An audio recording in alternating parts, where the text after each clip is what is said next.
Comenzará en unas horas una reunión del Consejo de Ministros, presta a dar ahora las últimas cifras oficiales y también las disposiciones para enfrentar la problemática del COVID-19. Escuchemos. Señoras y señores, muy buenas tardes. En el marco de la sesión del Consejo de Ministros, se inició la conferencia de prensa del señor Presidente de la República, Martín Vizcarra Cornejo. Muy buenas tardes. Un saludo aquí acompañado de los ministros y ministras que conforman el Consejo. Hoy estamos a 14 de abril y estamos a 30 días del inicio del estado de emergencia. Hace un mes tomamos la decisión dura, difícil, de acatar todos los peruanos una situación especial, extraordinaria, para combatir un mal que aqueja a todo el mundo. Una enfermedad que se presenta a través de un virus que es de fácil contagio y que rápidamente se ha trasladado de país a país, de continente a continente, llegando a cubrir prácticamente hoy a todo el planeta. Y el Perú tuvo la evidencia, el primer caso, el 6 de marzo. Y a los pocos días después de ello, tomamos una serie de medidas que hoy día en Consejo de Ministros hemos hecho un recuento de la cantidad de decisiones y normas que hemos tomado para enfrentar esta situación. Normas que siguen saliendo incluso hasta el día de hoy. Hoy hemos emitido ya el decreto legislativo publicado en el Peruano sobre las multas a las cuales se van a ser acreedores quienes incumplan una serie de disposiciones que hemos dado en este estado de emergencia. Es fundamental el apoyo de todos, el compromiso, la solidaridad, y por eso esta norma es sumamente importante para que este pequeño porcentaje de ciudadanos que pueden hacer peligrar el esfuerzo de toda la gran mayoría de peruanos y peruanas asuman también económicamente un cargo por no cumplir con el país. También hemos publicado hoy otro decreto supremo donde se dispone medidas concretas para poner mucho más énfasis a partir de ahora en el control y supervisión de este porcentaje importante de ciudadanos que tienen el virus, pero que por no requerir hospitalización están en sus viviendas. Y en sus viviendas pueden, si no son lo suficientemente responsables, pueden ser un factor de contagio de esta enfermedad. Queremos que como Estado hacer una vigilancia, una supervisión, estar con ellos como ciudadanos, atenderlos, asistirlos, cuidarlos, pero a la vez también controlar que no sean un efecto de contagio, ¿no? Y por eso, complementario a este decreto supremo de Te Cuido Perú, para este 85% de personas que tienen el virus pero que están en su domicilio, y ahí se establecen una serie de mecanismos de control y supervisión correspondiente. Hay otro decreto supremo que permite en esta estrategia que INDECI pueda llevar alimentos a las viviendas de estos ciudadanos que están con el virus, para que no haya ningún pretexto de salir de su domicilio y poder sacar el virus y seguir contagiando a más gente. O sea, es un esfuerzo muy grande para lograr los resultados que todos queremos, ¿no? En una primera instancia hemos puesto el esfuerzo mayor en las personas que con el virus requieren una atención hospitalaria. Hemos incrementado de manera significativa nuestra capacidad de respuesta en todos los hospitales que van a atender el COVID-19. Pero si bien es el 15% de todos los que tienen estas características de infectados con el virus, los que requieren una mayor atención porque van a los hospitales y un porcentaje de ellos derivan por la gravedad de su caso en la unidad de cuidados intensivos, no menos importante es hacer el seguimiento del otro 85% que tiene el virus y que no requiere hospital, pero sí requiere de una actitud muy responsable para evitar que ese virus siga contagiando. Nosotros sabemos la responsabilidad que tienen estos ciudadanos, pero no está de más hacer un control, una supervisión de que eso se esté llevando a la práctica.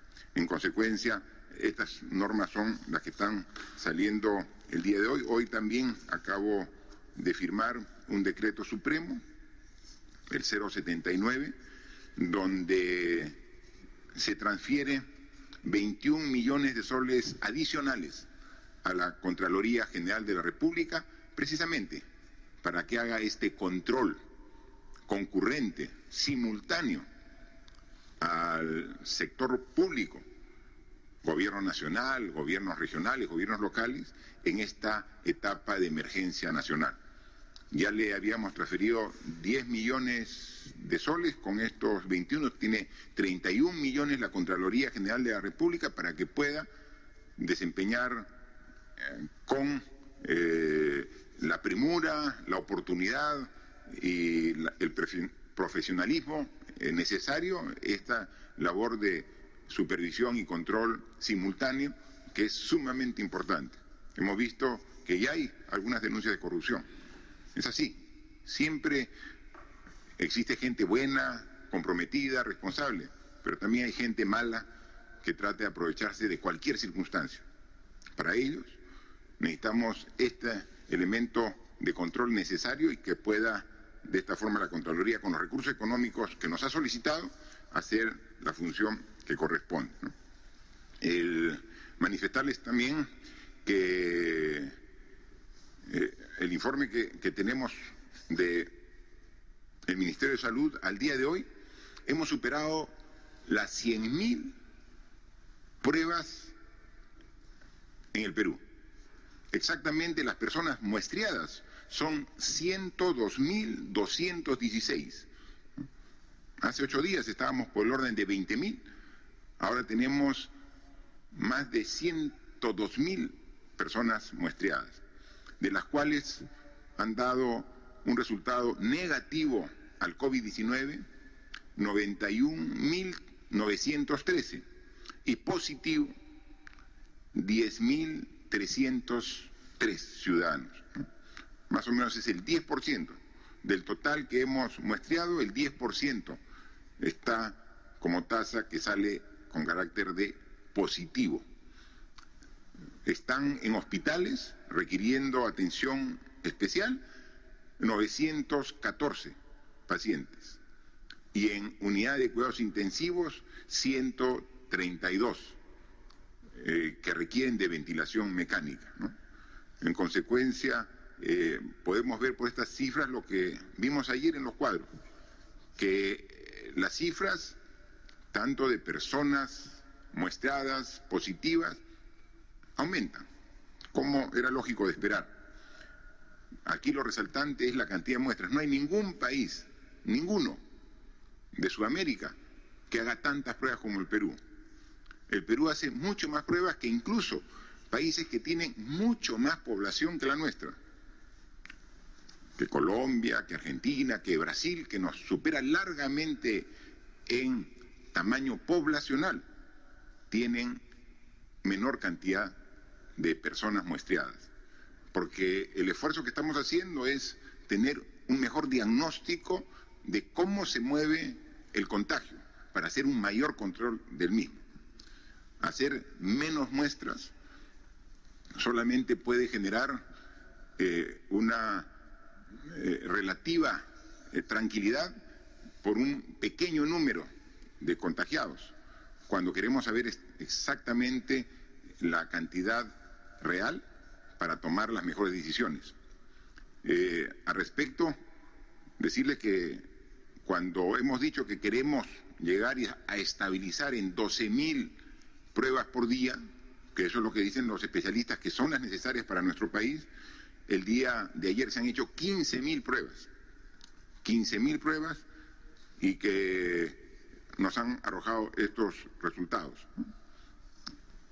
Manifestarles que también han subido las personas que han fallecido.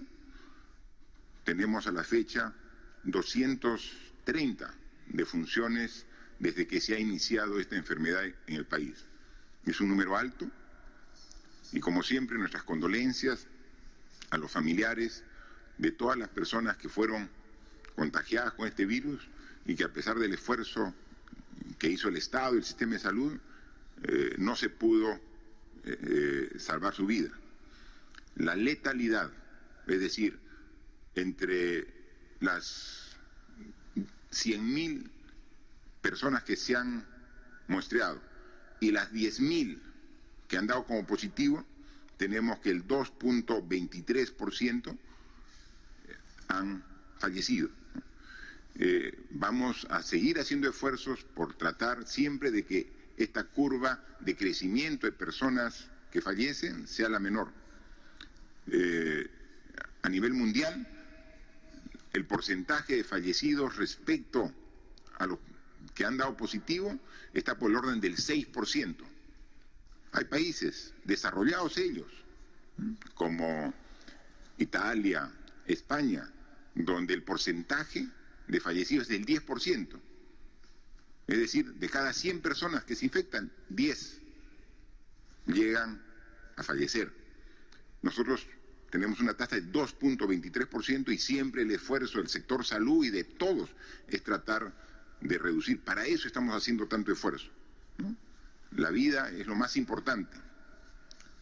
Nada más importante que la salud de todas las personas. Y el esfuerzo que estamos haciendo en este mes que estamos en estado de emergencia precisamente es para ello.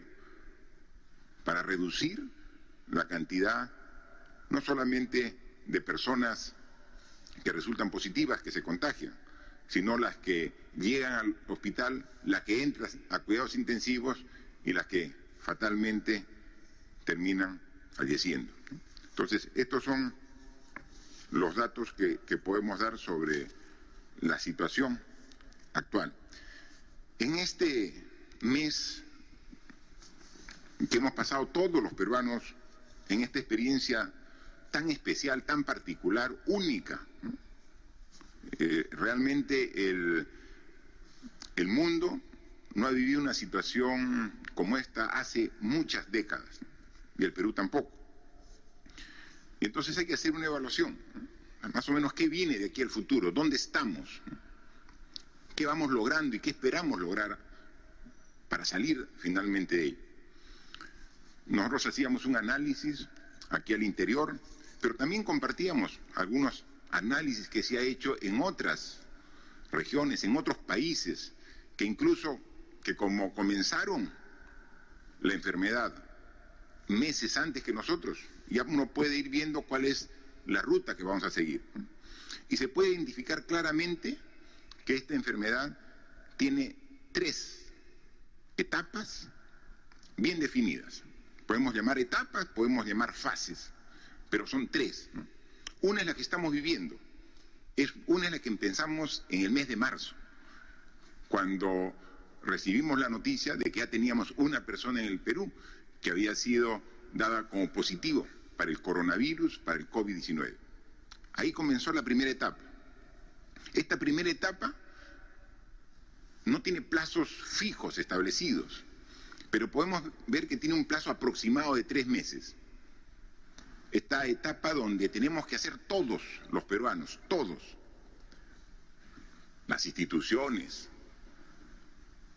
los gremios, la sociedad civil, la población, la sociedad en su conjunto, hacer el esfuerzo de contener los efectos de esta enfermedad en cuanto al crecimiento de personas que se contagian.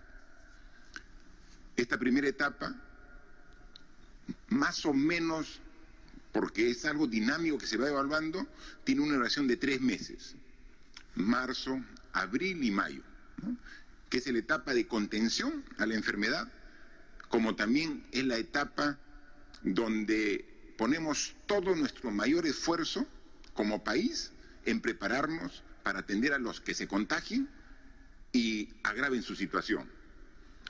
Pero también es el momento de tomar decisiones muy importantes para poder atender a las personas que, sin ser contagiadas, pero que por cumplir el estado de emergencia y las disposiciones que se dan, están viéndose afectadas. Entonces tenemos que dar una serie de medidas, tenemos que dar una serie de acciones para poder atender a todos. Esta primera etapa, como alguien lo ha dicho, es algo parecido como una hibernación, ¿no? Es decir, tenemos que todos como sociedad, como economía, mantenernos en un mínimo de funcionamiento. En esta etapa, el sistema de salud funciona al tope, o sea, todo el esfuerzo del sistema de salud trabaja intensamente para poder atender a los casos que requieren hospitalización, que se agravan, e incluso también atender simultáneamente a todas las necesidades como sistema de salud tienen adicionalmente al COVID, porque en esta epidemia de este virus no dejan también de afectar otra cantidad importante de enfermedades que sufrimos todos los peruanos. Y entonces tenemos que atender a los pacientes COVID sin dejar de atender a todos los demás pacientes. Entonces, salud trabaja mucho más que lo que normalmente lo hacía en este estado de emergencia. Hay algunos sectores fundamentales para poder sobrevivir todo el sistema de la cadena productiva de alimentos, desde el campo, desde las fábricas, hasta los mercados, hasta las tiendas, para poder seguir abasteciendo de alimentos y que no haya desabastecimiento para la población. Eso siguen trabajando, normal. Las farmacias, el sistema de bancos, el sistema financiero sigue trabajando. Pero todo lo demás prácticamente ha dejado de tener actividad. Es como una máquina que normalmente está encendida y con el motor acelerado, que se lo ha reducido al mínimo. Así estamos. Por eso se dice que es una etapa de hibernación en todas las actividades para concentrarnos en lo importante, la salud y la vida de las personas. Y para esa etapa también la economía está en hibernación. Entonces es el momento en que tenemos que hacer uso de los recursos que teníamos guardados como país, pero también como familias, como personas, porque no hay ingresos, o los ingresos son limitados, porque estamos semi-paralizados como país. Y esto va a durar incluso después que termine el estado de emergencia el 26 de abril, porque todo el mes de mayo vamos a ir comenzando actividades, pero de manera gradual y paulatina, lento, para no generar el rebote de la enfermedad. Entonces, nosotros hemos visto que hay algunas curvas que están ya tendiendo a una baja en el porcentaje de crecimiento, que esperemos que eso se ratifique hasta el 26 de abril. Y a partir del 27, ¿todo normal? No. Comenzamos ahí a liberar gradualmente actividades, ¿no? Y actividades que puedan comenzar su actividad sin concentración masiva de personas. La concentración de personas va a tener que esperar, pero sí hay muchas actividades que se pueden hacer manteniendo las disposiciones que hemos dado. Por eso esta es la primera fase, sumamente importante. Estamos justo a la mitad de la primera fase. Todavía tenemos esta etapa con el estado de emergencia y luego no es que se levantan todas las acciones, las restricciones, no, se van gradual y paulatinamente dando la posibilidad de incorporación de actividades, llamemos de carácter productivo, en todos sus aspectos. Y luego comenzamos la segunda fase, que es a partir del mes de junio, cuando ya salgamos y comience nuevamente a funcionar la sociedad, el aparato productivo, el país, en suma, tenemos que ir generando las condiciones para salir de un proceso de hibernación que hemos estado, para recuperar al fines de año o primer trimestre del año 2021 y a un estado más o menos de normalidad. ¿Y por qué nos ponemos ese horizonte, no? Porque los expertos dicen que están trabajando intensamente en aspectos importantes, los científicos. Están trabajando una vacuna para el coronavirus, están trabajando los científicos tratamientos comprobados para la cura de esta enfermedad. Pero estos tratamientos no se hacen ni en 15 días, ni en un mes, ni en 3 meses. Los expertos dicen que con todo el esfuerzo que están poniendo, lo pueden hacer en un año. Lo bueno es que ya empezaron desde principios de años que esta enfermedad ya se hizo conocida. Entonces, a principios del año de 2021, seguramente ya se tendrá la vacuna y ya se tendrá también, en esa oportunidad, tratamientos que sean efectivos. Porque no sé si a ustedes, a mí todos los días me llegan curas para el COVID-19. Todos los días me llegan curas. Y seguramente con la mejor intención, desde curas a través de procedimientos caseros, como también a través de medicina que venden en las farmacias.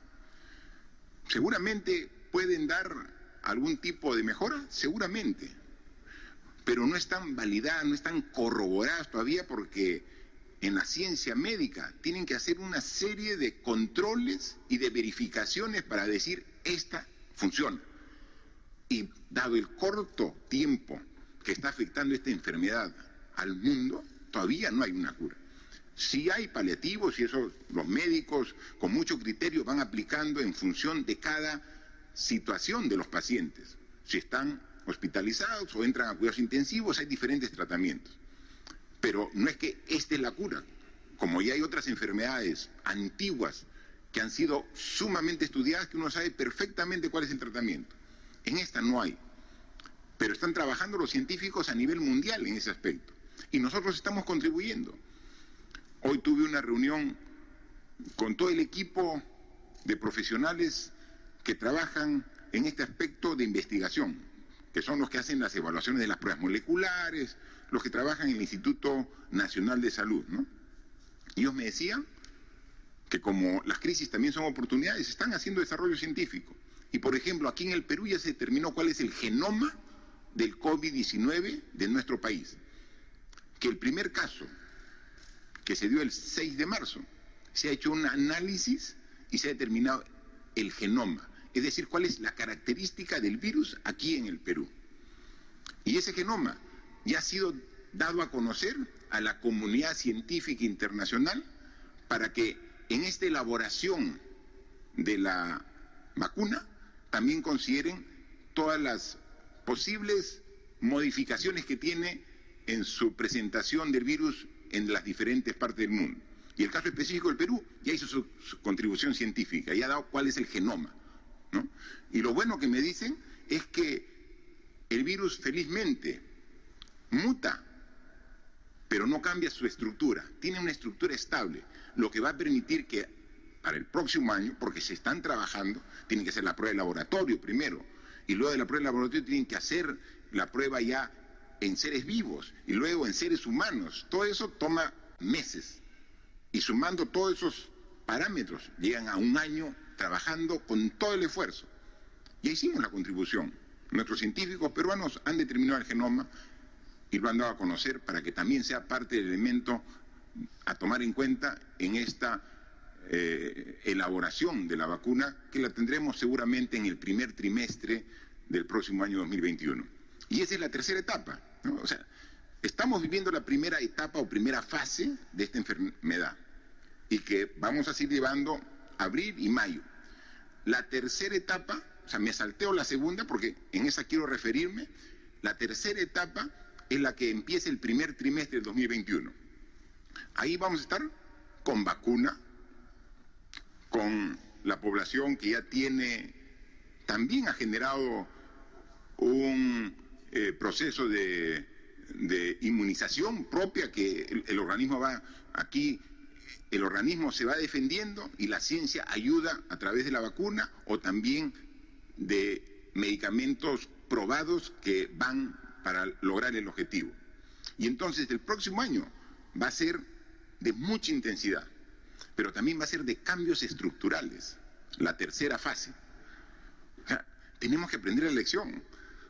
O sea, tenemos que ver todo lo que hemos sufrido en estas circunstancias por no estar preparados como país. Requerimos hacer cambios estructurales profundos. O sea, no es posible que para hacer ahora el apoyo a las familias vulnerables tengamos problemas que muy poco porcentaje de precisamente estas familias vulnerables no estén incluidas en el sistema financiero. O sea, no tengan una cuenta en el sistema financiero, no tengan DNI electrónico. Estamos en el siglo XXI. Y no tenemos ese tipo de herramientas de un mundo moderno. Hemos dicho, cada crisis es una oportunidad de mejora y tenemos que aprovecharla. He dado las indicaciones. En este proceso de atención de este bono económico que estamos dando, tenemos que hacer inclusión financiera. Tenemos que todos tener DNI electrónico. Qué fácil sería dar esas transferencias económicas que como Estado tenemos la obligación de dar a las personas vulnerables con los recursos del país. Qué fácil si tendríamos solamente un depósito en cuenta. No, tenemos que hacer transferencia y miles, cientos de miles de familias tienen que ir con un miembro, con su DNI, a hacer las colas que hemos visto en los bancos en las diferentes ciudades del Perú. Eso tenemos que estar preparados para que, no solamente en caso de una enfermedad posterior, sino para tener un mejor acceso. No puede ser que estemos viendo padrones que no estén actualizados, y que hay errores, y que lo estamos corrigiendo, pero estamos atendiendo. Entonces, esta tercera fase, que empieza en el primer trimestre de 2021, tiene que ser con un enfoque diferente como país, pensando en lo que realmente es necesario, la salud, la educación. Esos deben ser los pilares del Perú del bicentenario al 2021. Si alguien dudaba de ello, ahora creo que no tenga dudas. O sea, con lo que estamos sufriendo por no haber valorado lo que realmente es importante. Eso tiene que hacer. Ese es el planteamiento a partir del 2021. Y esa tercera fase nos va a encontrar con proyectos ambiciosos para hacer todas las dificultades que vamos a pasar ahora en este mes y en los siguientes, para que luego podamos hacer un rebote y salgamos fortalecidos enorme en nuestro país para lograrlo. Tenemos ingentes recursos, pero el más importante, el recurso humano tan importante y necesario para poder salir de esta crisis. Y esa es la tercera fase. Y en esa tercera fase también no hay que dejar de tener presente que en abril del año 2021 son las elecciones generales, donde elegiremos al nuevo presidente, vicepresidentes y al nuevo Congreso de la República. Y ahí tenemos que ser claros en decir que la democracia también se tiene que fortalecer. Yo veo difícil, y hay que ver, y hay que hacer un acuerdo político, porque según el cronograma estaba previsto que en este año iba a haber elecciones, las elecciones primarias, pero ¿podría haber elecciones primarias en estas condiciones? Entonces tendría que haber qué se hace al respecto. Pero eso sí, lo digo con claridad y enfático, que las elecciones generales se tienen que llevar a cabo en abril del año 2021, porque el problema ya estará superado en ese momento y sí será posible llevar elecciones. Y obviamente ratifico que no seré candidato, porque yo cumplo no solamente lo que está establecido en la ley, sino cumplo también mi palabra siempre. Por eso es que todas las decisiones que tomo como presidente y como gobierno nunca son pensando en qué ventaja podría tener una futura elección, que no voy a participar, pero que sí voy a apoyar para que sean unas elecciones limpias, donde los peruanos elijan al presidente que realmente requiere nuestro país. Pero eso es parte de la tercera fase. O sea, nos va a encontrar con una economía que tengan la seguridad, vamos a crecer a partir de este año. Este año es el año difícil de todo el mundo y que nos exige esfuerzo realmente grande que debemos tener todos los peruanos. Tenemos que sacar energías de donde no hay. Más de uno me dice, el presidente hay veces se lo ve cansado. Seguramente. Trabajamos intensamente, dando todo nuestro esfuerzo. Y vamos a seguir en esa línea. Pero sí, a veces podemos sentirnos cansados, pero nos recargamos inmediatamente y renovamos nuestro compromiso y nuestra vitalidad, porque aquí todos tenemos que dar hasta lo más profundo que tenemos.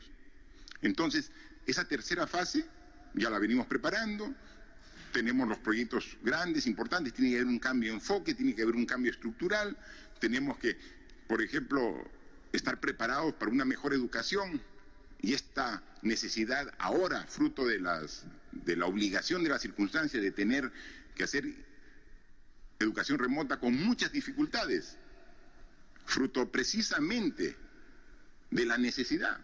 Vamos a aprovecharla de la mejor manera y va a ver que la educación va a dar un salto cualitativo, porque vamos a hacer uso de todas las herramientas del Internet, que no llega a toda la población estudiantil ahora, pero esa es nuestra meta para el próximo año. Entonces este año va a haber con deficiencias, y las cubrimos, las suplimos las deficiencias en educación, con los medios de comunicación, con la televisión, con la radio. Comenzamos con 200, 300 radios, ahora hay más de 1000 radios que están apoyando a la educación.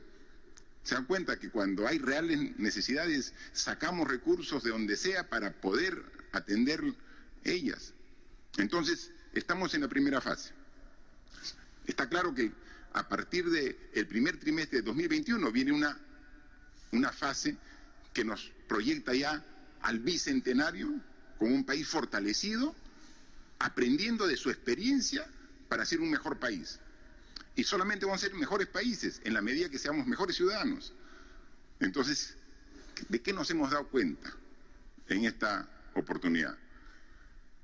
De que los valores que ha cultivado en general la mayoría de la población, del individualismo, del egoísmo, en pensar solo para uno, mira, nos lleva a una tremenda fragilidad. Y que los valores que te permiten atender este tipo de demandas son los de solidaridad, de respeto, de compromiso, de lealtad. O sea, esos son los valores que debe primar, individualmente, familiarmente y socialmente. Entonces, tenemos que aprender la lección. No esperemos que venga otro COVID-20 a futuro para entenderlo. Yo creo que hemos aprendido y estamos aprendiendo así, a costo de un tremendo impacto que sufrimos todos. Y entonces, ¿qué va a ser la segunda etapa? La segunda fase, que quizás va a ser la más compleja, porque va a exigir el apoyo de todos, la búsqueda de consensos, porque vamos a salir después de llegar a dominar, si se quiere, la enfermedad para que no tome picos insospechados. Pero ahí queremos nuevamente echar a caminar al país. Y no va a empezar a caminar en las condiciones previas. Todos tenemos que ceder algo. Todos tenemos que ceder algo. Si no aprendemos la lección y queremos que todo empiece manteniendo nuestros privilegios que teníamos, no vamos a poder llegar de buena manera a la tercera etapa. Necesitamos diálogo, conversación entre todos, diálogo político, diálogo económico, diálogo empresarial laboral. Todos tenemos que dialogar, tenemos que sacar nuestro mayor esfuerzo de diálogo, de entendimiento, porque es una etapa difícil, para poquito a poquito comenzar a echar a andar este gran país que tenemos. Y para la búsqueda del consenso, en algunos momentos, cuando se vea que alguien se quiere aprovechar de su condición, ahí está el Estado para poner límites en esta búsqueda de consenso. Todos tenemos que poner nuestra parte. Creo que hemos dado ejemplos como gobierno que estamos haciendo innumerables esfuerzos para lograr salir de esta situación. Los trabajadores también están haciendo lo propio. Y las empresas también tienen que colaborar, pero de una manera significativa. Todos. Este país tiene futuro, tiene viabilidad. Podemos pasar estas 3 etapas, pero si todos colaboran. Nadie puede quedarse viendo desde el balcón lo que sucede. Todos tenemos que contribuir. Y estamos tomando medidas. Hoy día hemos visto la cantidad de medidas y le hemos pedido a la ministra, quiero un estatus, ¿cómo va? Nosotros ya hemos dado un bono de 760 soles para 3,5 millones de familias, las que más requieren. 3,5 millones de familias, 760 soles. Pero claro, lo hemos dado en 2 partes de 380 a 380. La primera parte ya lo ha recibido 2,5 millones de familias. Es decir, todavía falta 1 millón que ya está aprobado y que tenemos que dar. Esperemos que en esta semana se termine y podemos llegar en esta semana a las 3,5 millones de familias con los 380 soles e inmediatamente, ya con esta experiencia, hacerlo más rápido la segunda entrega de 380 soles, ¿no? Pero ya tenemos 2,5 millones por lo menos. Si consideramos que cada familia tiene 4 miembros, ya hemos asistido a 10 millones de peruanos. Dimos un fondo de apoyo empresarial, 300 millones para las pequeñas microempresas. Ya se ha dado 72 millones a más de 9.800 empresas que han acogido. Pero sin embargo lo que se tiene, que la demanda es superior. Hemos dicho, esto necesita ajuste. Si falta, tiene que dar. Y entonces va a haber un segundo bono mucho más generoso para que las pequeñas y microempresas puedan ser atendidas. Yo le digo, ¿cómo van las canastas que dimos el presupuesto a los alcaldes? De 213 millones que hemos transferido a los alcaldes de todo el Perú, 1.874 alcaldes. 61 millones ya se han gastado, el 28%. Esperemos que también puedan agilizar los alcaldes para llegar a toda la población. En consecuencia, tenemos nosotros aquí un importante cuadro que hemos visto. ¿Cuánto ya hemos destinado a este esfuerzo para enfrentar el COVID-19, ¿no? En la atención inmediata de la emergencia. Yo recuerdo que cuando estuve el 6 de marzo indicando que íbamos a hacer el esfuerzo necesario, que no íbamos a escatimar acciones para atender esta emergencia, nos dijeron que no, que era muy poco. En ese momento tenía 3 millones de soles. Decía, ¿qué va a hacer con 3? Absolutamente insuficiente. Pero hemos comenzado en la atención inmediata de la emergencia y hemos asignado 1.300 millones de soles.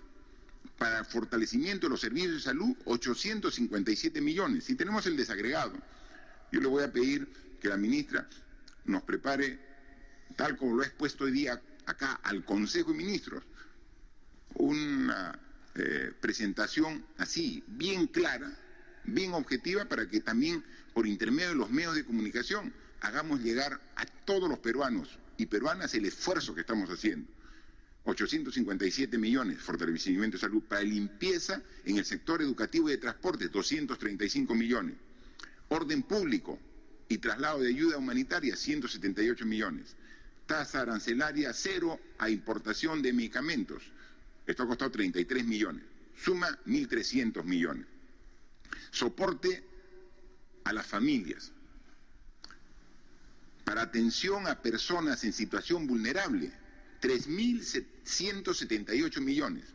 3.178 millones. Nos tiene que hacer el desagregado para que diga exactamente dónde está yendo cada sol, que es de todos los peruanos. Para apoyo al trabajador, 853 millones. Alivio tributario y otras medidas, 910 millones. Luego, acá están también lo que hemos liberado, que es del propio trabajador. O sea, recursos que es del propio trabajador, pero que tenía candados, no lo podía usar. CTS, AFP, es del propio trabajador. Si nosotros estamos haciendo un esfuerzo, también darle la posibilidad que en este momento difícil, en este momento de emergencia, puedan usar sus recursos en CTS, AFPs, ONPs, suman como 13.000 millones de soles, ¿no? Entonces, esto es muy importante, que no solamente dar las normas, publicarlas, procesarlas, sino que se conozcan, entonces para que a través de los medios de comunicación puedan hacer llegar, ¿no?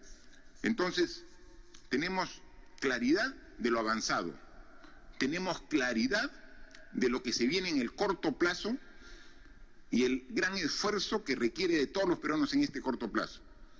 Y tenemos también la claridad y la seguridad que en una tercera fase esto se va a revertir y vamos a salir con toda la fuerza que nos caracteriza a los peruanos para forjar el país que todos queremos, pero con la aplicación de las lecciones que nos ha dado esta circunstancia, con el cambio de paradigma, con el cambio de mentalidad, pensando, no solamente como es un dicho del gobierno, en el Perú primero, pensando en las personas primero. Así que tenemos una ardua tarea, un gran trabajo, pero tenemos la convicción y la voluntad de hacerlo. Por el Perú, con todo este equipo, como están comprometidos todos los peruanos. Lo dejaría para que nos haga saber las preguntas que nos ha hecho llegar la prensa. Gracias, señor presidente. Iniciamos entonces la ronda de preguntas virtuales. La primera pregunta es de Radio Satel de Lampa, Puno. La pregunta es sobre el tránsito de personas entre turistas y ciudadanos en el interior del país durante el aislamiento social. ¿Cómo se realiza el control? Teniendo en cuenta que 2 ciudadanos dieron positivo a la prueba rápida en Puno. Han pasado todos los controles de la Panamericana Sur desde Lima hasta Puno en todo el rigor de la inamovilidad el último domingo. ¿Cómo se realiza el control en las carreteras? El Congreso de la República aprobó el retiro del fondo del 25% de las AFPs. ¿Cuándo se firmará? Gracias. Aquí está hablando básicamente del control de las carreteras, que a pesar del esfuerzo que hace la Policía Nacional, siempre, hay veces son burladas y permiten este tránsito. Yo quisiera que responda esta pregunta el ministro del Interior, y dado que él fue el encargado de la norma para estas multas a los que incumplan las obligaciones de cada ciudadano en esta emergencia, en este estado de emergencia, nos explique un poco sobre estos dos aspectos, ¿no? Sobre esta respuesta y sobre cómo va a ser el tratamiento de las multas para los que incumplan. Por favor. Muchas gracias, presidente. Justamente la pregunta tiene relación con lo que hoy día se va a publicar, el decreto supremo que reglamenta el decreto legislativo donde faculta a la policía para imponer multas a las personas que quebrantan la cuarentena. Hay varias causales para imponer la multa. Una de ellas es circular en la vía pública sin estar autorizado y desempeñar actividades que tienen relación con la cuarentena misma. Otra causal es circular en la vía pública sin el uso de mascarillas. Circular en la vía pública 1 2 o 3 o 4 personas. Solo se autoriza a una persona del grupo familiar para que pueda hacer compras de víveres o medicinas. Violar la cuarentena o la inmovilización social obligatoria. Y los domingos, como es todo el día, también estas personas están incursas en esa violación, si así lo hacen. También se está sancionando con multa a las personas que asisten a mercados y supermercados sin guardar el distanciamiento social de 1 metro. Y correspondiendo a la pregunta, los controles se hacen en los retenes que tiene la policía y la Fuerza Armada, que están distribuidas en todo el territorio nacional. La policía interviene en un vehículo y solo están autorizados los vehículos que transportan cargas y mercancías. Está prohibido el transporte interprovincial de pasajeros. En este caso, nosotros hasta el momento, como Policía y Fuerza Armada, estamos interviniendo desde el día ayer nada más 1.400 vehículos a nivel nacional. Y esa es una advertencia para los infractores, para el chofer y las personas que son transportadas como carga. Están violando una disposición del gobierno y una cuarentena. Se van a hacer pasibles de sanción económica, una multa que oscila entre el 2 y el 10% de la UIT, de tal forma de que esa multa debe pagarse en el plazo de 5 días hábiles. Si no lo hacen, se va a aplicar el mismo procedimiento que se tiene cuando se impone una papeleta por infringir las normas de tránsito. Pero adicionalmente, estas personas, por el DNI, van a ser prohibidas de hacer transacciones bancarias, inscripción en los registros públicos o trámites en la notaría, de tal forma que si no pagan y son omisos al pago, van a tener una especie de sanción civil efectiva. Por esta razón, presidente, están notificados todos los ciudadanos y ciudadanas del Perú que infringen la cuarentena en forma aleve, de tal forma de que si bien hay una sanción penal que está contemplada en el Código Penal, porque están violando una disposición sanitaria del gobierno para evitar la propagación de la epidemia, adicionalmente hay una sanción económica que va a ser efectiva de inmediato. Eso es lo que puedo afirmar. Gracias, ministro. Aprovechando esta pregunta, hay que también reconocer de que hay un número importante de ciudadanos que han pasado este estado de emergencia que ya tiene 30 días fuera de su lugar de origen, que por motivos laborales, por motivos familiares, por motivos de educación, estaban fuera de su ciudad, fuera de su provincia, fuera de su región, cuando se dio hace 30 días el estado de emergencia. Y entonces han esperado con mucha paciencia este tiempo, lo cual reconocemos, pero también tienen necesidades de retornar a su hogar, a su ciudad. Ahí necesitamos un trabajo conjunto entre el Poder Ejecutivo, entre nosotros, pero también necesitamos de todas maneras a la autoridad regional, a la autoridad local, al alcalde, al gobernador. Tenemos que ver un mecanismo para poder llevarlos cumpliendo la seguridad que establece el Ministerio de Salud. Hay que ver un sistema para poder hacer una evaluación de las personas que tienen necesidad de retornar a sus lugares de origen, para que obviamente evitar lo que queremos con estas medidas, de que el contagio se aumente, que el virus se traslade. Entonces hay que buscar la forma, pero necesitamos ese compromiso y esa participación de la autoridad regional y local.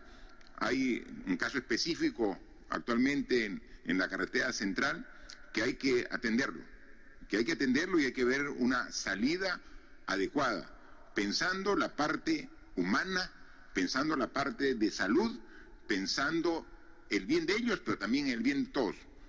Conversando y buscando las soluciones, siempre vamos a encontrar el consenso necesario. Así que hay que ver eso, pero desde aquí invoco y hago un llamado a las autoridades regionales y locales para los casos que se han dado y que ya están expuestos, podamos atenderlo en los próximos días. La siguiente pregunta es de Radio Exitosa.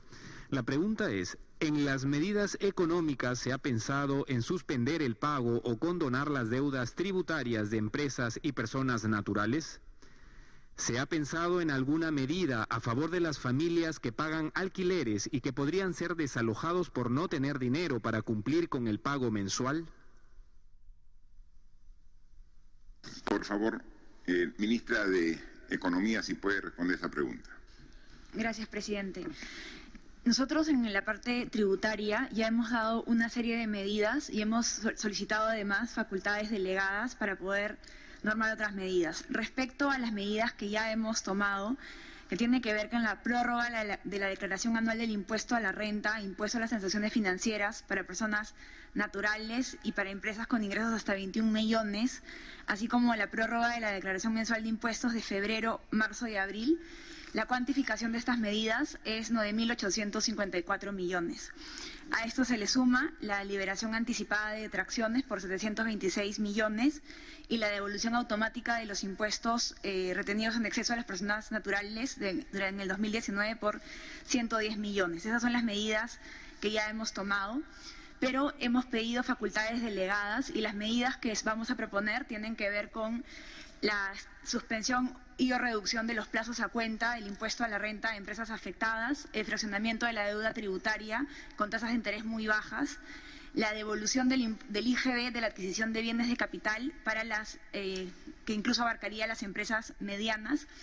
Y además vamos a prever ampliar el periodo de arrastre de pérdidas en el impuesto a la renta para las pérdidas que tengan las empresas en el 2020.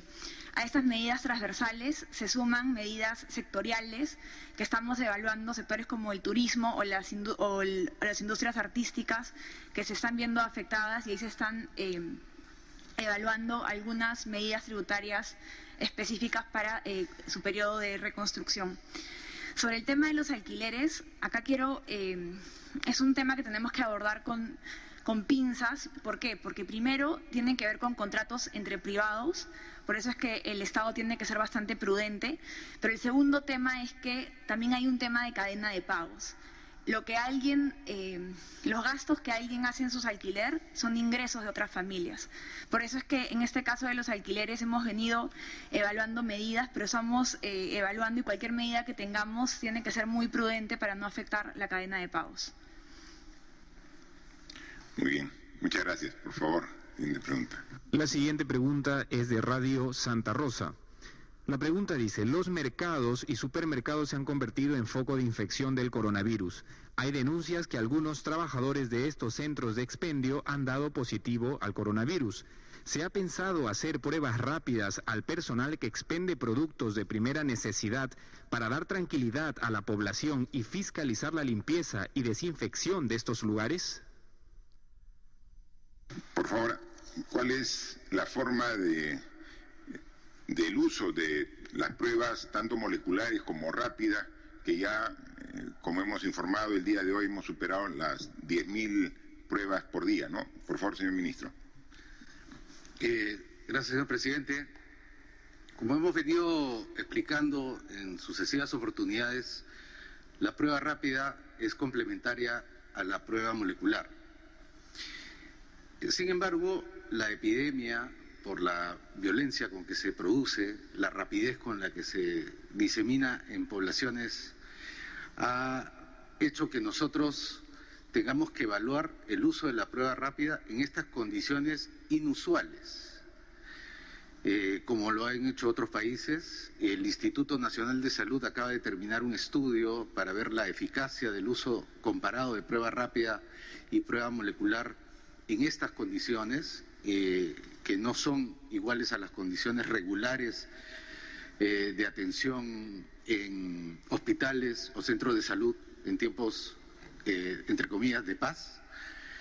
Y hemos recibido las primeras conclusiones en el sentido de que en estas condiciones, tanto las pruebas moleculares como las pruebas rápidas tienen la misma eficacia en términos de diagnóstico, tanto individual como poblacional. Me explico. En el caso de las pruebas moleculares, pierden su capacidad diagnóstica, no porque la prueba en sí sea mala, sino porque las condiciones en que se toma la muestra del paciente generan mucho error.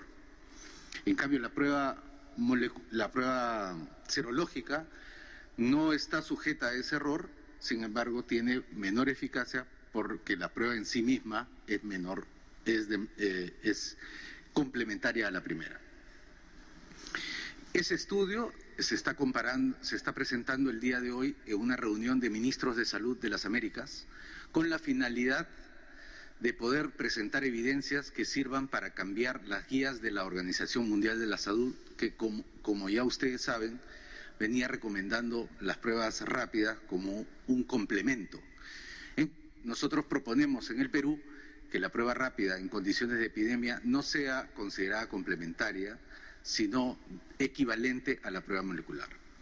Para ir a la parte específica del uso en condiciones de mercado o de expendio de alimentos u otros, también se está haciendo pruebas piloto. Tenemos que adecuar nuestras normas a las nuevas condiciones de vida que estamos teniendo y que vamos a tener por mucho tiempo. Entonces los protocolos de salud y seguridad en el trabajo tienen que ser modificados. ¿Cómo se modifican? Con las evidencias, con la práctica, y actualmente lo estamos haciendo en algunos expendios para poder regularlo en el futuro. Claro, no vamos a esperar mucho tiempo para que estas se pongan en marcha y ya tenemos los resultados iniciales. Gracias. Ministro, por favor. La siguiente pregunta es de Sol TV de La Libertad. La pregunta es sobre el incremento de casos positivos de COVID en el norte del Perú, que es evidente. Los contagiados ya llegan a los 200 y los fallecidos a los 90. ¿Se tiene alguna estrategia diferenciada para evitar su expansión?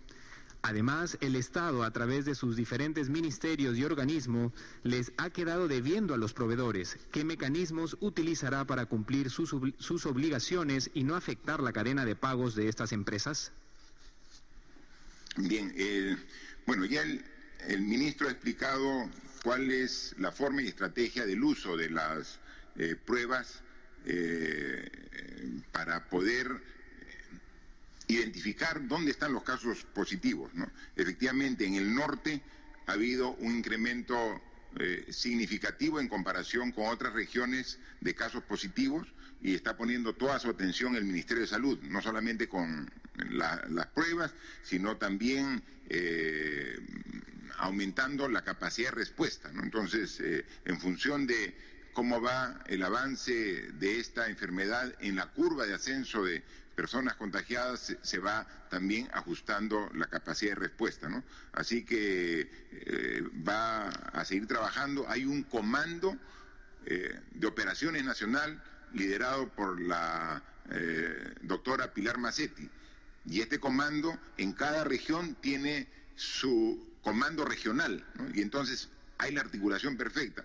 Otra de las lecciones que aprendemos de esta difícil situación es que la salud tiene que ser con un enfoque integral. No es que esto lo hace salud, esto lo hace el MINSA, esto va a un privado. O sea, cuando cada quien trabaja de manera independiente como islas, no hay la respuesta adecuada. Este comando de operaciones está integrado por un representante del MINSA, de salud, de las Fuerzas Armadas, de la policía, de las clínicas privadas, todos articulando la respuesta de una manera objetiva en función de las necesidades. Así que lo propio se está haciendo en cada una de las regiones del país. Y sobre el tema de los pagos pendientes que tienen los ministerios a proveedores, justo es uno de los temas que hemos tratado el día de hoy. O sea, nosotros tenemos que dar el ejemplo como Estado en honrar nuestras obligaciones. Si teníamos deudas de diferente índole, que estén obviamente justificadas y con los trámites correspondientes, vamos a honrarlas todas y cada uno de nosotros en cada uno de los ministerios. Y existe también algún tipo de deudas que tienen los municipios y gobiernos regionales. También les hemos pedido para que también los honren con su propio presupuesto, y que si se fuera el caso de que alguna deuda no tienen el presupuesto correspondiente, el Ministerio de Economía y Finanzas tiene toda la predisposición de asignar los recursos para que pueda pagar. El Estado en este momento tiene que cumplir con todas sus deudas porque es parte de la estrategia para poder mantener la economía del país en un momento tan difícil como la que estamos. Gracias, señor presidente. Para culminar esta ronda tenemos la pregunta de la Asociación de Prensa Extranjera en el Perú, APEP. La pregunta dice: presidente Vizcarra, los principales sindicatos en Perú han criticado el decreto que autoriza a las empresas suspender la relación laboral y con ello hacer uso de los ahorros de los propios trabajadores, como de las AFP y las ETS, para sustituir sus remuneraciones. Los sindicatos dicen que no se ha tocado el interés de las empresas privadas. ¿Cuál va a ser el aporte o compromiso de las empresas para esta emergencia? ¿Y hay alguna alternativa para millones de personas con trabajos informales que han perdido su fuente de ingreso? Gran parte de la producción alimentaria en Perú proviene de la agricultura pequeña y familiar, que actualmente solo está produciendo para el autoconsumo, lo cual podría generar en algún momento problemas de abastecimiento en los mercados. ¿Cómo el gobierno está enfrentando esta situación teniendo en cuenta que por el tema del coronavirus se ha reducido la importación de alimentos? Bien, son dos preguntas de la Asociación de Prensa Extranjera. La primera le vamos a pedir a la ministra de Trabajo que la responda. Es sobre la norma que hoy día ha sido publicada sobre algunos aspectos laborales. Y la segunda, sobre la agricultura familiar y la pequeña agricultura, la responderá el ministro de Agricultura, ¿no? Por favor, ministra de Trabajo. Gracias, señor presidente. Efectivamente, el día de hoy fue publicado el decreto de urgencia 038. Es una medida que contempla opciones para encarar esta crisis, privilegiando el acuerdo entre empresarios y trabajadores, aspecto que el sector trabajo se va a encargar de verificar, porque hemos dicho en más de una ocasión que el abuso no será permitido. Con relación a la suspensión perfecta de labores, tiene dos componentes que creo que es importante resaltar. El primero de ellos, como bien dice la pregunta, apela a los ahorros privados de nuestros trabajadores para una circunstancia muy excepcional y de crisis que todos sabemos, pero también ha pensado y se ha considerado un criterio de equidad, en el sentido de proveer a los trabajadores de la microempresa que no tienen esa capacidad de ahorro una prestación económica de emergencia para poder mitigar los efectos de una eventual suspensión perfecta de labores. Tenemos la disposición, señor presidente, de mantener el diálogo abierto con los sindicatos, como siempre se ha planteado, no solo a nivel del Ministerio, sino también con el propio liderazgo del presidente del Consejo de Ministros y suyo en varias de las ocasiones. Y esa oportunidad, y apelando a la segunda etapa a la que usted hacía referencia hace unos minutos, hay una oportunidad valiosísima para el diálogo y tenemos que encontrarnos en ese esfuerzo para encarar y salir adelante como país. Gracias. Sí, y complementando lo que manifiesta nuestra ministra de Trabajo, es lo que me refería a la segunda etapa de salir de esta enfermedad.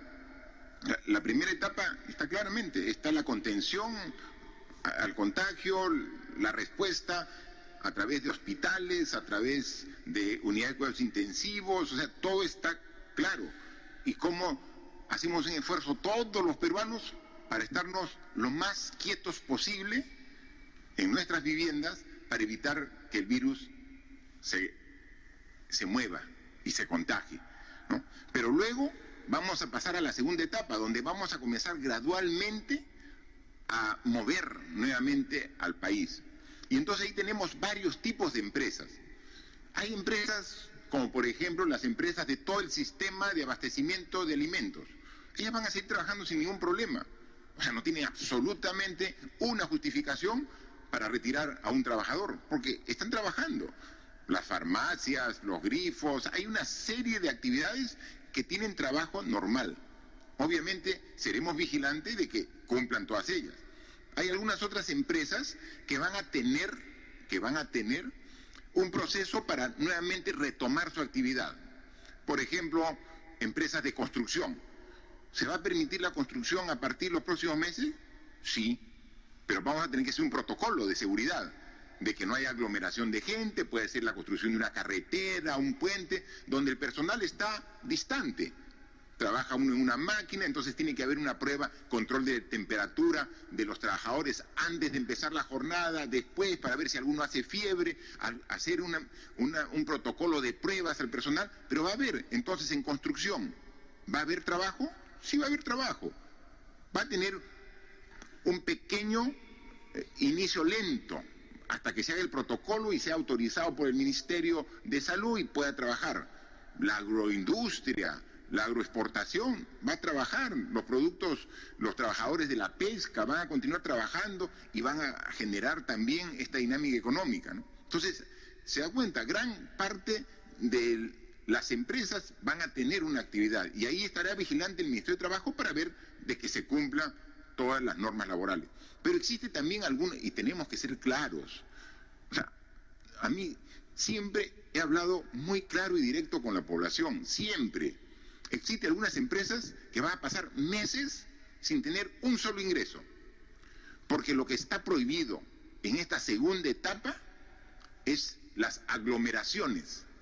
Se va a retomar la actividad gradual, pero sin aglomeraciones. Y entonces, por ejemplo, un restaurante va a poder seguir atendiendo a su gente normalmente, no va a poder seguir atendiendo a su gente algún restaurante, o un cine donde se concentran en reducidos espacios una cantidad grande de personas. Si logra eso, alguien está infectado, infecta a media sala por su proximidad y por lo cerrado, por la falta de ventilación que tienen precisamente ese tipo de ambientes. Entonces, ese tipo de actividades van a tener que esperar un tiempo. Es lo que obliga la situación actual. Y entonces, esas empresas, ¿qué pueden hacer mientras tanto? Lo que harían es, las cerramos y los trabajadores nos desentendemos. Queremos evitar eso. O sea, queremos decir, oye, no, un momentito. Aquí el Estado tiene que atender a esos trabajadores, por lo menos con lo mínimo indispensable, con una canasta básica familiar que son los 760 soles. O sea, queremos... Entonces, es una salida pensando en el trabajador en los casos específicos donde se compruebe que no se puede realizar una actividad, porque la misma situación lo impide.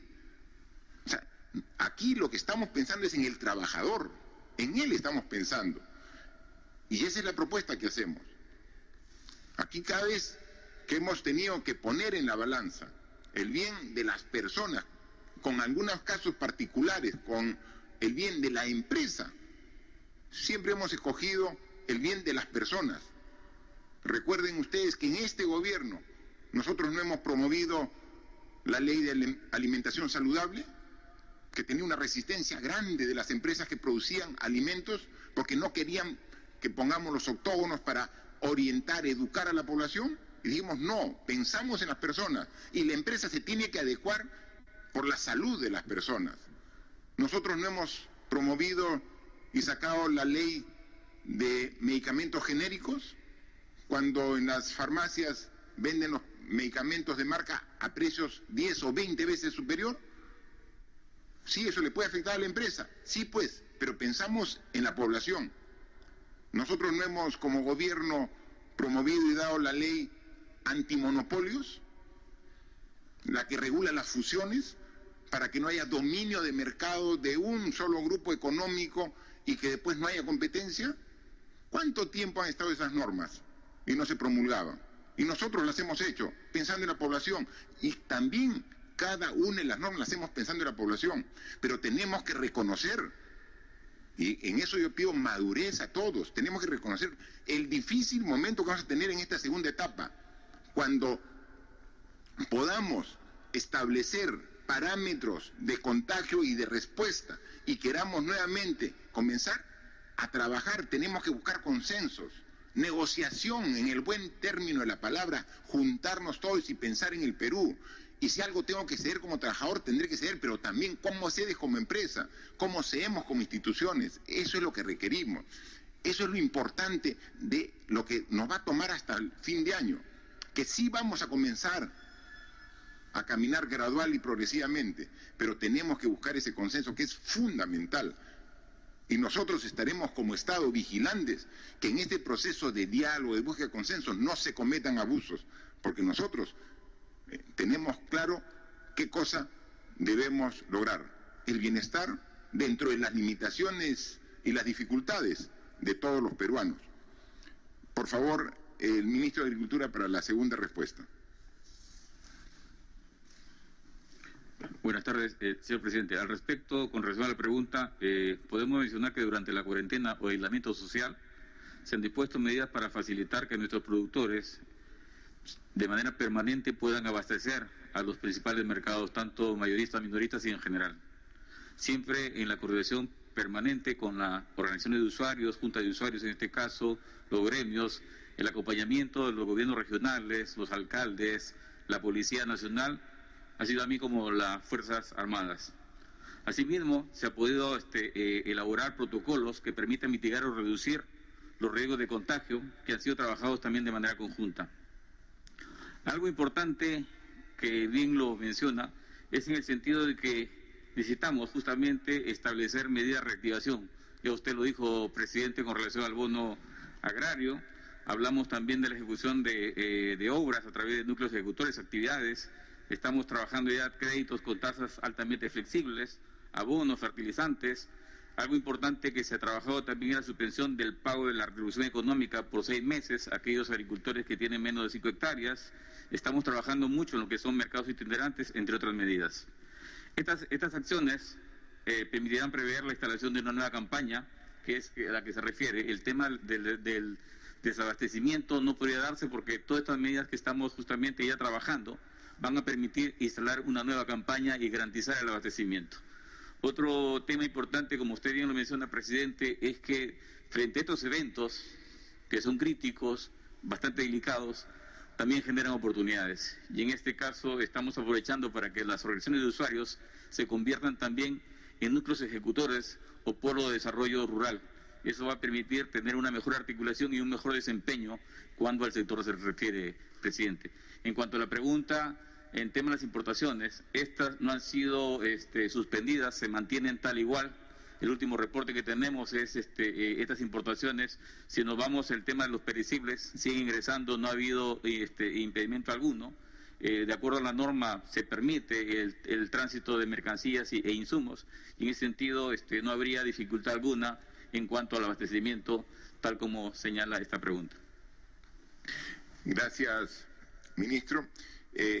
Yo comenté al inicio que habíamos también sacado un importante decreto supremo que establece los mecanismos que como gobierno vamos a implementar para hacer un control mucho más minucioso, de detalle, de ese 85% de población que tiene el virus pero que no requiere un hospital.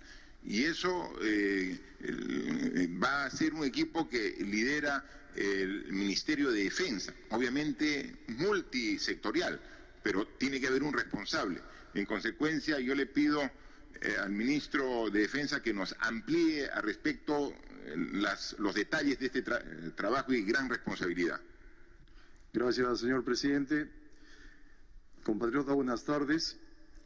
Si bien es cierto, las medidas que hemos adoptado como gobierno y ha sido acatada por la gran mayoría de los peruanos de la inmovilización domiciliaria, y esto ha permitido tener controlado la cantidad de infectados y no que aumente en forma exponencialmente, hay otro escenario, como lo ha manifestado el señor presidente de la República, y él y yo él ya dio disposiciones la semana pasada y en consenso acá en el Consejo de Ministros se ha tomado la decisión de aplicar medidas mucho más específicas para el control de lo siguiente.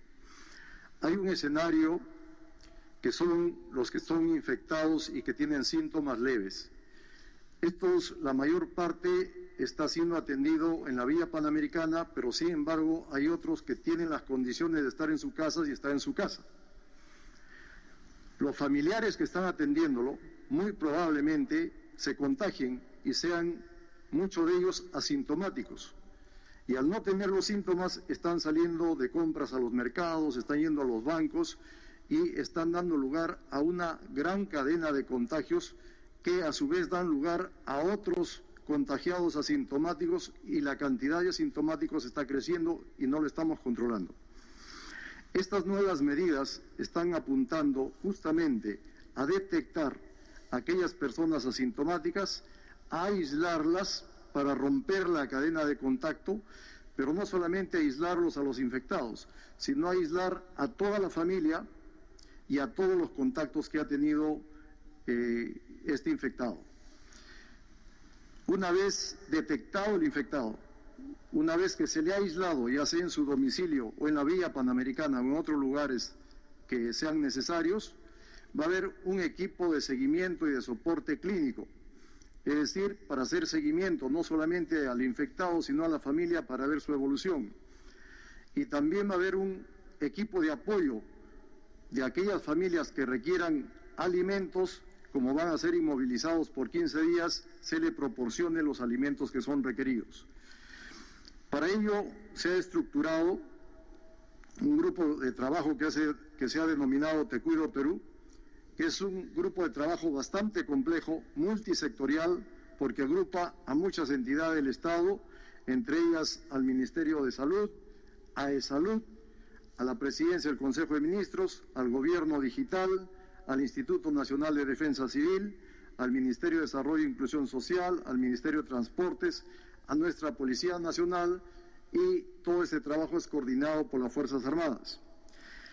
Esta plataforma de trabajo tiene 6 elementos.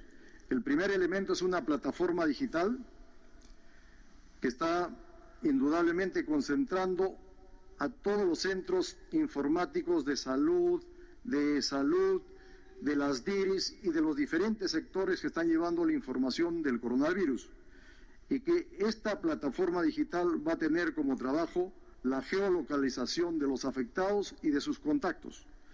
Luego tenemos un equipo de detección, que es el equipo que toma las muestras, que se ha centralizado también a todos los elementos de respuesta rápida que toman las muestras, para que hagan el muestreo y detecten a los infectados. Una vez detectado, hay un equipo de aislamiento, que lo aísla al detectado o en su casa, o en la Vía Panamericana o en otros lugares que vamos a implementar, pero también inmoviliza a la familia y también inmoviliza a los contactos. Y luego hay un equipo de seguimiento clínico y psicológico que le va prestando apoyo durante esta inmovilización que va a tener un plazo de 15 días. Y además entra a jugar el equipo de abastecimiento de alimentos que le va dando el apoyo de alimentos a todas las personas inmovilizadas. También hay un equipo de seguridad y de vigilancia que garantice que los inmovilizados no salgan de sus domicilios y cumplan con esta restricción que se tiene. Esto lo va a hacer la Fuerza Armada, la Policía Nacional, en coordinación también con las municipalidades, el Serenazgo y varios voluntarios que van a hacer el seguimiento telefónico de las personas que están afectadas y de sus familiares. Esta plataforma es indudablemente bastante compleja, pero que se está implementando para focalizar en la detección de aquellas personas que son asintomáticas, el aislamiento y el soporte a sus familias durante este aislamiento. Esta plataforma se va a replicar en las regiones. El día de ayer ya se inició en una localidad un plan piloto. El día de hoy se está reajustando las actividades que estamos haciendo y el día de mañana comenzamos a replicar en las regiones.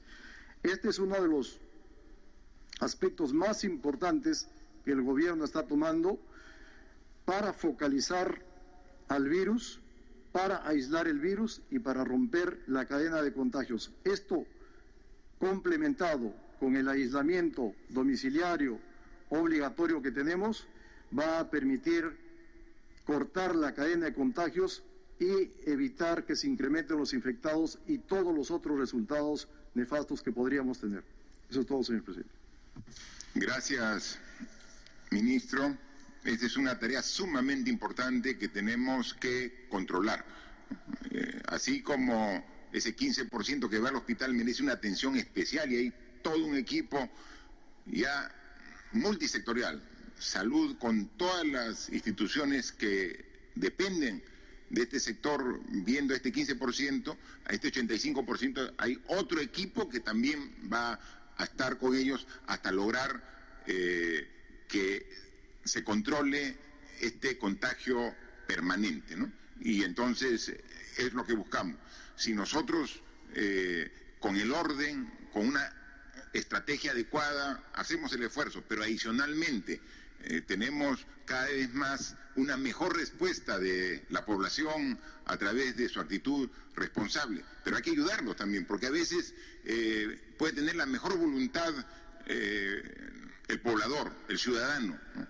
Pero si hay un mercado todo desordenado, por más voluntad, entonces ahí tenemos que articular mejor con el alcalde de la jurisdicción donde está ese mercado para ordenarlo, para ver, este es el ingreso, por acá es la salida. Entonces hay medidas que podemos mejorar. Entonces, porque si le decimos al ciudadano, respeta la distancia de 1 metro, no te aglomeres, pero no le damos las condiciones. Si tenemos, por ejemplo, pasadizos estrechos, entonces, ¿dónde va a mantener el respaldo? Entonces, tenemos que hacer esas modificaciones. Entonces, esto es una responsabilidad municipal, pero hagámoslo juntos. O sea, no, en nada podemos lavarnos las manos. Lavarse las manos solamente para cuidarse del coronavirus, con bastante agua y con jabón, pero para la responsabilidad, asumir responsabilidades. Le hemos dicho al ministro de Agricultura que converse con los alcaldes para mejorar los mercados. Sí, pues, es un problema no de ahora, quizás de siempre.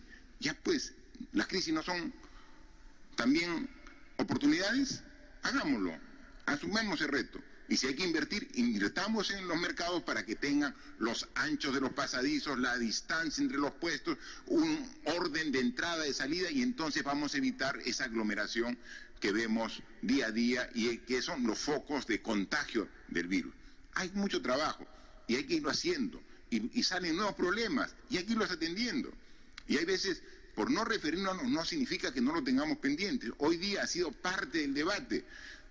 Ha intervenido la ministra de Ambiente, la ministra de Mujer, la ministra de Cultura, sobre el tema de comunidades nativas, ¿no? O sea, las comunidades nativas, por lo lejos que están, es difícil de atenderlas, ¿no? Y más aún en una época de inmovilización. Pero no es que por eso no las tengamos presentes, y estamos estableciendo estrategias para llegar con el MIDIS, con cultura, con mujer y poblaciones vulnerables, con ambiente, porque justamente tiene el conocimiento del territorio para verlo ello. Entonces, las comunidades nativas es ahorita, y hay que reconocerlo, un sector que no está siendo atendido como debiera, y tenemos que corregirlo así, en el menor tiempo posible, y esa es una disposición que hemos dado aquí para corregirlo e inmediatamente actuar. Y hablando también de poblaciones en riesgo, tenemos que en este momento buscar mecanismos para, con el diálogo, que siempre es la mejor herramienta de búsqueda de soluciones cuando hay problemas de conflictos y temas sociales, es sobre un grupo de personas que quiere retornar principalmente a Huancavelica, ¿no? Y que está con un momento difícil tratando de verlo. Nosotros tenemos que saber a dónde va a llegar a Huancavelica. Podemos hacer el mecanismo para ver y conducirlo, pero tenemos que, por eso, con el gobernador de Huancavelica, establecer el vínculo, la relación estrecha, pero mientras que eso ocurre, que puede tomar un día, hay que atender a esta gente, darle las condiciones mínimas que requieren como seres humanos de atención. Por eso, en este momento estoy dándole este encargo a la ministra de Ambiente, ministra Fabiola Muñoz, para que se constituya precisamente donde está este grupo de personas para hablar. Y estoy seguro, entender el mecanismo que cuide su seguridad de estas personas, pero que a la vez también cuide la seguridad en cuanto a salud en este momento que estamos en momentos difíciles para controlar el contagio y la expansión del virus. Siempre hay formas de llegar a soluciones que sean en beneficio de todos a través del diálogo, a través de la búsqueda del consenso, por eso en representación del gobierno para que coordine con las autoridades de Huancavelica, pero principalmente con esta población, la ministra se va a constituir para estar allá en algunos minutos. En consecuencia, hay muchos temas que hay que estar viendo día a día y estamos aquí con el Consejo de Ministros en sesión permanente atendiendo las múltiples necesidades que se van presentando día a día, pero con la voluntad, la convicción de que si tenemos las ganas de resolver los problemas, lo vamos a hacer. Tema de voluntad y tenemos la voluntad, las ganas y el esfuerzo para hacerlo. Muchas gracias. Señoras y señores, la conferencia entonces por parte del presidente de la República, quien ha señalado que ante toda decisión siempre se está...